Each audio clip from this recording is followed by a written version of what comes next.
વાવાઝોડું અને જે સિસ્ટમ સક્રિય થઈ રહી છે અરબી સમુદ્રમાં, શું આ સિસ્ટમ છે અને વાવાઝોડું અને વરસાદ કેવા પ્રમાણમાં રહેશે? વિંડીના માધ્યમથી જાણીએ મારા સહયોગી ઝિલન પાસેથી. જી ઝિલન.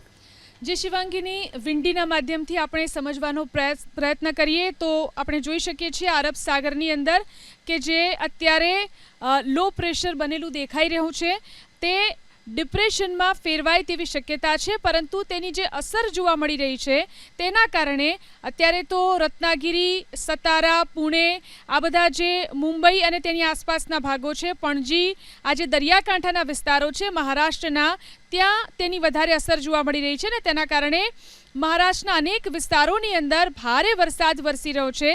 આ આપણે 23મી તારીખની જે સ્થિતિ છે, આજની જે સ્થિતિ છે સાંજની, તે પ્રમાણે આપણે જોઈ રહ્યા છીએ. એટલે કે આજે સાંજે પણ આ તમામ વિસ્તારોની અંદર ભારે પવન સાથે વરસાદ વરસી શકે છે. રત્નાગીરી, પણજી, મુંબઈ, સતારા, પુણે, આ તમામ મહારાષ્ટ્રના વિસ્તારો છે તે આપણે જોઈ શકીએ છીએ કે કેટલી અસર આ અત્યારે જે લો પ્રેશરની જે છે તે આપણે જોઈ રહ્યા છીએ અને તેના કારણે આ વિસ્તારોમાં ભારે વરસાદ થઈ રહ્યો છે.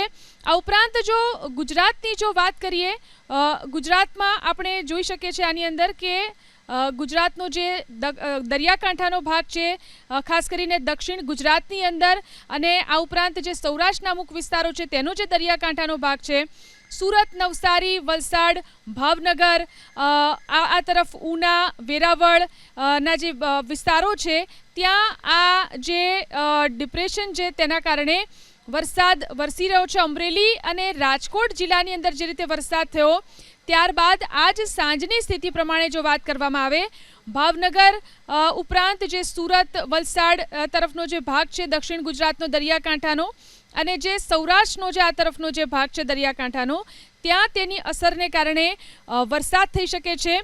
આજ સાંજની સ્થિતિ ઉપર આપણે નજર કરી રહ્યા છીએ.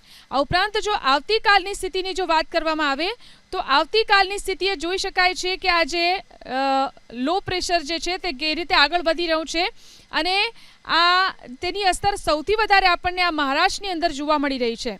અને આવતીકાલની જો વાત કરવામાં આવે તો આવતીકાલે પણ જે સૌરાષ્ટ્રના જે દરિયાકાંઠાના વિસ્તારો છે ત્યાં તેની અસરને કારણે વરસાદ વરસી શકે છે.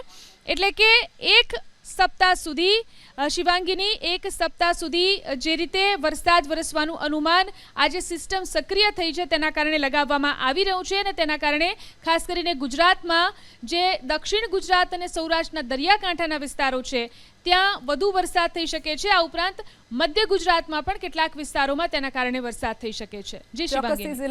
જોડાવા બદલ અને માહિતી બદલ આપનો આભાર.